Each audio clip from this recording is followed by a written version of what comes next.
Hello, welcome back to my channel. My name is Mildly Gothic. If you're new here, what I like to do is a variety of artistic projects and kind of content, all sorts of things. You can just check out the videos that I have. There's a lot. Today what we're going to be doing, again, because it is Halloween after all, is a special effects makeup. The following footage is going to be a little bit different because instead of explaining the process, I've done that a couple of times, and I'm sure you can find other content really explaining in a more tutorial fashion how to do what I do. I don't feel that I am qualified enough to do true tutorials, which is why what I have done in the past hasn't been. But today, what we are going to do is you're going to watch the process as I make a makeup, and I'm going to tell you a story. You're going to hear about the jack-o'-lantern and how he became a part of Halloween. So, if you're interested, definitely stick around, maybe tell the algorithm that you like it by interacting with it in some sort of fashion. I would greatly appreciate it.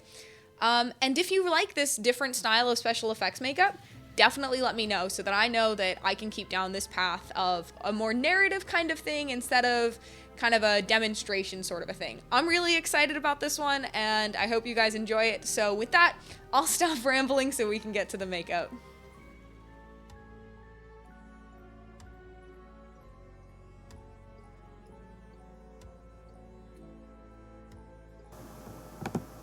The jack-o'-lantern is arguably one of the most recognizable images associated with Halloween.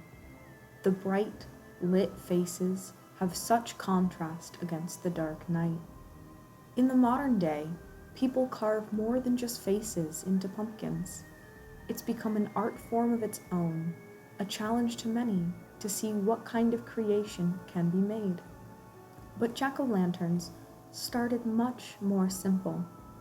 In fact, by one story, they didn't even start with pumpkins. It is widely believed that the main story of the jack-o'-lantern started with an Irish folk tale about a man named Stingy Jack. The following tale combines pieces of the story from a variety of sources. Stingy Jack was a notorious, miserable, clever old drunk who enjoyed being wicked and playing tricks on the easily fooled. When Jack was younger, he encountered an old, frail man on the side of the road. Jack helped the old man, who then revealed himself to be an angel. In exchange for his good deed, the angel offers Jack 3 wishes. Jack thinks for a moment, and then requests to punish anyone who does the following 3 things by fixing them to the ground. 1. Anyone who sits in his chair. 2. Anyone who takes wood from his tree. And 3. Anyone who takes his cobbling tools. The angel shakes his head in disappointment, refuses to grant Jack's selfish wishes, and leaves, telling Jack that he will never enter heaven. This is only the beginning of Jack's life of wickedness and trickery. One fateful night, on All Hallows Eve, Jack was drinking at the local pub. The devil had heard of Jack's evil deeds and his silver tongue.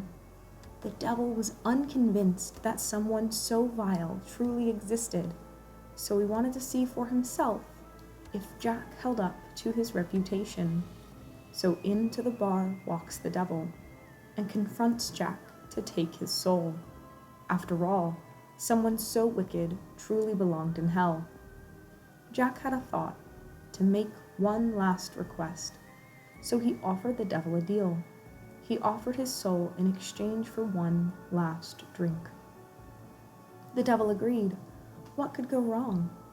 Jack had no money, however, but all he needed was a 6pence to pay the bartender. So he convinced the devil to transform into a 6pence to pay the bartender, and then once the transaction had occurred, the devil could quickly turn back when the bartender wasn't looking. So the devil agreed, amused with Jack's nefarious plan, and transformed himself into a 6pence. As soon as he did, Jack quickly snatched the coin off the bar and shoved it into his pocket, where he also happened to have a silver cross. The cross stripped the devil of his powers, so he could not change back, and therefore was trapped. Jack held his pocket closed tight and refused to let the devil out until they made a deal. Jack made the devil promise not to claim his soul for 10 years. Although this length of time does vary between sources, anywhere between 7 and 10 years. The devil, however, agrees to the terms, and Jack lets the devil go. Jack continued his wicked, drunken ways for those 10 years, until one day the time was up, and he again crossed paths with the devil while out for a stroll on a country road. The devil was determined to collect what he was owed. The time was up, so Jack owed him his soul. But Jack was clever. He thought of one last trick. He told the devil, "Oh, all right, I'll go with you. But before I do, will you get me an apple from up in that tree?" The devil thought this was an innocent request, and so he foolishly agreed, climbing up into the tree to retrieve the apple. As soon as the devil was in the tree, Jack carved a cross into the trunk, or, in other stories, surrounded the base of the tree with crucifixes, therefore trapping the devil once again. He refused to let the devil go until they made a deal. He made the devil promise not to ever take his soul to hell. The devil, frustrated that he was tricked again, and seeing no other way out of the situation, agreed. So Jack let him go. It's unknown how many more years of drunken mischief and misery were carried on by Jack, but when he eventually passed away, the gates of heaven refused him entry, mostly due to his sinful life, but also from the arrangement with the angel all those years ago. So Jack went to the gates of hell, thinking it was his only other alternative. But the devil was quick to remind Jack of the promise he'd made him all those years ago, that he would never take his soul. Jack pleaded, "But where am I to go?" "Back to where you came from," replied the devil. Jack looked, but the way back to earth was dark. Jack pleaded with the devil to at least offer him a light to guide his way. So the devil offered embers from hell to light the way, since these embers would never burn out.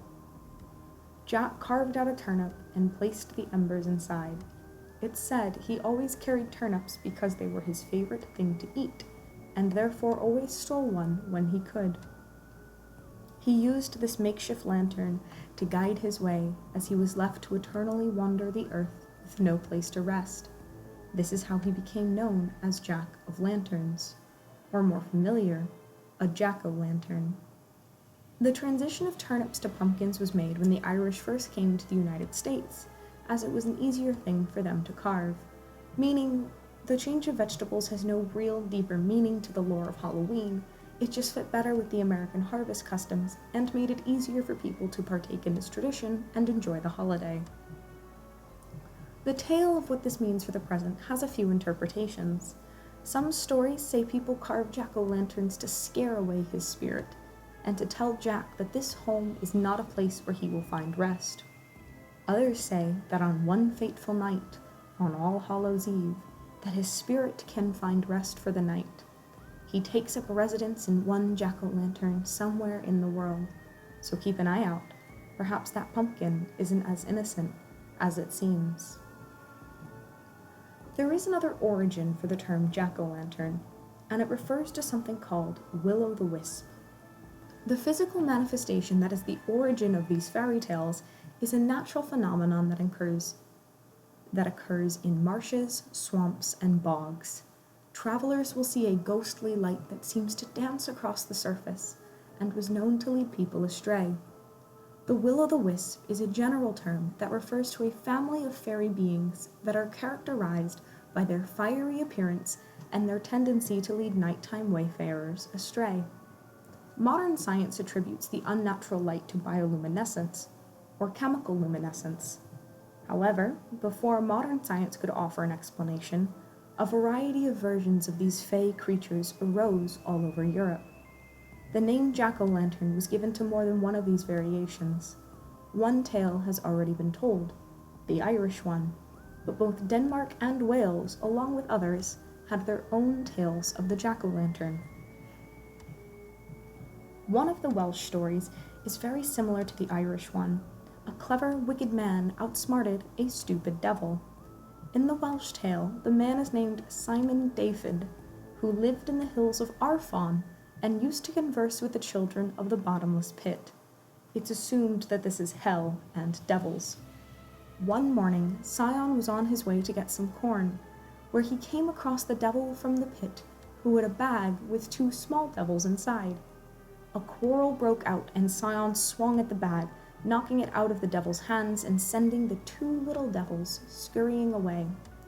The devil and Sion did not cross paths again for many years. When they did meet again, Sion happened to be carrying a gun. "What's that long thing you're carrying?" inquired the devil. "That's my pipe," said Sion. The devil then asked, "May I have a whiff out of it?" And Sion obliged and placed the mouth of the gun in the devil's throat and pulled the trigger. "Ow!" replied the devil. "Your pipe is very foul." And he disappeared in flames. The last interaction Sion has with the devil is very similar to the story of Stingy Jack. Sion was in the garden when the devil suddenly appeared to claim his soul. Sion, dismayed with the thought of never returning to earth, thought to ask the devil for one last favor. The stupid devil listened. Sion asked for an apple from the very top of the tree. He simply wanted to climb up and get it himself. The devil let him, but Sion never let go. He hung tight to the tree.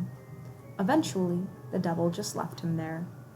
Unlike Stingy Jack, Sion never made a deal with the devil to avoid his soul going to hell, but nonetheless, he was too wicked for heaven, and the devil refused his soul entry, so he was turned into a fairy, a jack-o'-lantern, to wander the earth with his flame. The other Welsh tale doesn't tell of the origin of the trickster fae, but just describes what mischief the Lantern Jack would get up to. It's said that he's one of the most mischievous and tricky of the ghostly scene, and that no one knows his true color or form, as no one has ever clearly seen him. What has been seen is a lantern, or a figure bent over in side-splitting laughter, amused at his own tricks. And this laughter is described as not unlike the neighing of a horse. The light from this fae could be seen on dark nights, betrayed by his ungainly movements, searching for someone to deceive. When a foolish soul did cross his path, he would first appear as a small speck of fire, a clear blue flame, moving across the path until the traveler's attention was grasped. Once their attention was secured, he would increase the flame gradually until the traveler was blinded, and then they were completely at Jack's mercy to be led wherever he wished. There are many stories of young men being led for miles by the trickster flame. The jack-o'-lantern tale from Denmark is very similar, a ghostly flame that leads nighttime wanderers astray. But this tale says the best defense against the tricks is to turn one's cap inside out, and to avoid pointing at the fae or drawing attention to it, as it will come to you.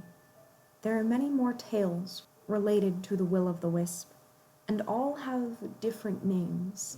These are the ones that were more related directly to jack-o'-lanterns. But all of the stories have one thing in common: be careful who you trick, and who might be trying to trick you. The mischievous heart of these stories goes hand in hand with the spirit of Halloween, so it's not hard to see how these tales formed an icon that is central and immediately recognizable with the holiday. The jack-o'-lantern may have transformed from an evil fairy or a wandering ghostly fire to a fun, crafty activity, but the history behind it is rich and clever. So again, be wary of that pumpkin. It might not be as innocent as you think.